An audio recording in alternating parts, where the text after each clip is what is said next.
सुन चुके हैं 10वें एपिसोड तक। तो प्रतियोगी संस्कृतम के इस 11वें एपिसोड में मैं आपका स्वागत करता हूं। ध्यान रखिएगा, भूलिएगा नहीं, सुबह 8 शाम 8, सुबह 8 बजे, शाम को भी 8 बजे, सुबह 8 शाम 8 देखो संस्कृत का ठाट बाट। आज संस्कृत के ठाट बाट में हम लोग देखेंगे कवियों का प्रिय रस, किस कवि को कौन सा रस प्रिय है। देखिए, प्रिय कौन सा रस है ये तो कवि ही बताएगा, लेकिन अपने ग्रंथों में जिस रस का उसने उपयोग किया है, ज़्यादा उपयोग किया है, उसको हम समझते हैं कि उनका प्रिय रस है। इसका मतलब ये नहीं कि किसी में श्रृंगार रस है तो वीर रस है ही नहीं, है वीर रस भी है, हास रस भी है, करुण रस भी है, पर जो मुख्य रस हो उसकी बात हम करेंगे।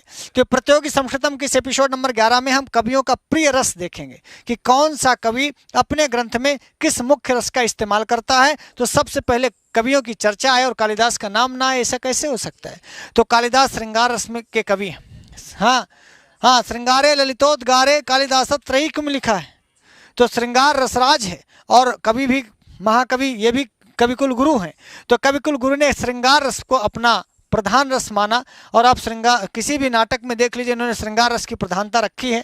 मेघदूत में भी विप्रलंब श्रृंगार का सहारा लिया है, अभिज्ञान शाकुंतल में भी आपको श्रृंगार रस दिखेगा, कुमार संभव में भी आपको श्रृंगार रस दिखेगा, और विक्रमोर्वशीयम में भी आपको श्रृंगार रस दिखेगा ना।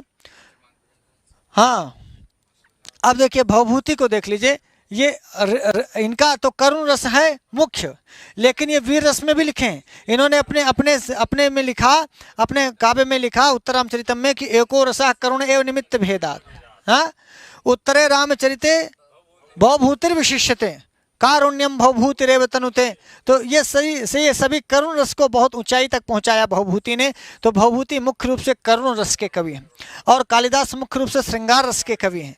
तो इनका ये कवि हैं इधर, और ये इनके प्रिय रस हैं। कभी पूछे कि भाई करुण रस का कवि कोई बताइए, तो भवभूति का नाम मत भूलिएगा। श्रृंगार रसराज है और श्रृंगार रस के कवि कालिदास हैं। भारवी का नाम लीजिए, एक कई ग्रंथ लिखा उन्होंने वीर रस में ना, कहीं कहीं श्रृंगार रस भी है, पर आप इसको अभी आप डिलीट समझिए, ये वीर रस के कवि हैं।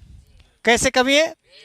हाँ, भारवी ने अपने किरात अर्जुनियम में वीर रस की प्रधानता दिखाई। माघ भी वीर रस, शिशुपालवध जो लिखा है वो किसमें है? वीर रस में।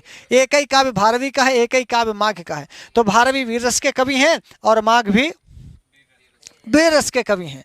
आगे आ जाइए, बाण भट्ट को ले लीजिए। बाण ने कादम्बरी लिखा श्रृंगार रस में, इसलिए बाण का मुख्य रस या बाण का प्रिय रस या बाण का प्रधान रस, बाण का परिचित रस कौन है? श्रृंगार रस। और श्रीहर्ष ने श्रृंगार रस का सहारा लिया। श्रीहर्ष भी अपने नैषधि चरितम में श्रृंगार रस को प्रधान रूप से वर्णित करते हैं।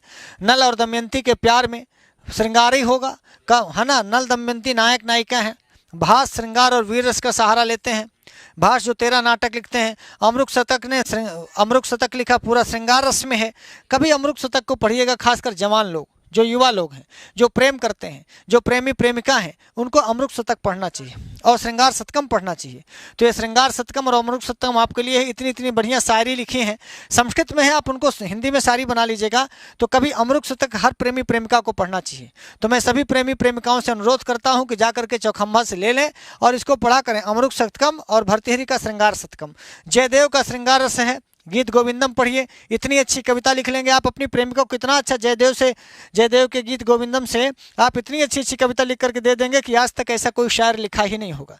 तो इसीलिए मैं कहता हूँ खासकर युवाओं से, युवतियों से, कि गीत गोविंदम पढ़ना और श्रृंगार शतकम पढ़ना और अमरुक शतकम पढ़ना। तो बाकी सब इतना प्यार बढ़ेगा, आपको इतना प्यार बढ़ेगा, मान लो छोड़ के जाने का विचार होगा तो लौट के आपके पास आ जाएगी।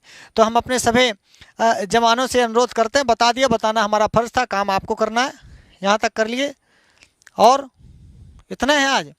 तो फिर से देख लें, कालिदास का श्रृंगार रस, भवभूति का करुण रस, भारवी का वीर रस, माघ का वीर रस, बाण का श्रृंगार रस, श्रीहर्ष का श्रृंगार रस, भास का श्रृंगार रस और अमरुक का श्रृंगार रस और जयदेव का श्रृंगार रस। अब ये सर्वक भूषण का व्लॉग चैनल है, चाहे तो आप कॉमेडी और मोटिवेशन के लिए इसको भी देख सकते हैं।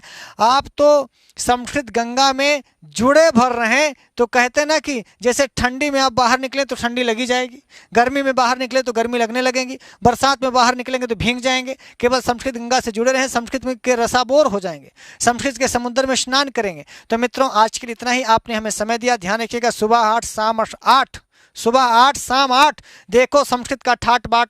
संस्कृत का ठाट बाट देखना हो तो सवेरे 8 बजे और शाम को 8 बजे 2 बार आपको इस चैनल का दर्शन करना चाहिए। अच्छा लगा हो तो सब्सक्राइब करिएगा, अपने लोगों से भी सब्सक्राइब कराइएगा, ताकि दुनिया ये देखे कि संस्कृत को प्यार करने वाले कितने लोग हैं, कितने दीवाने हैं संस्कृत के।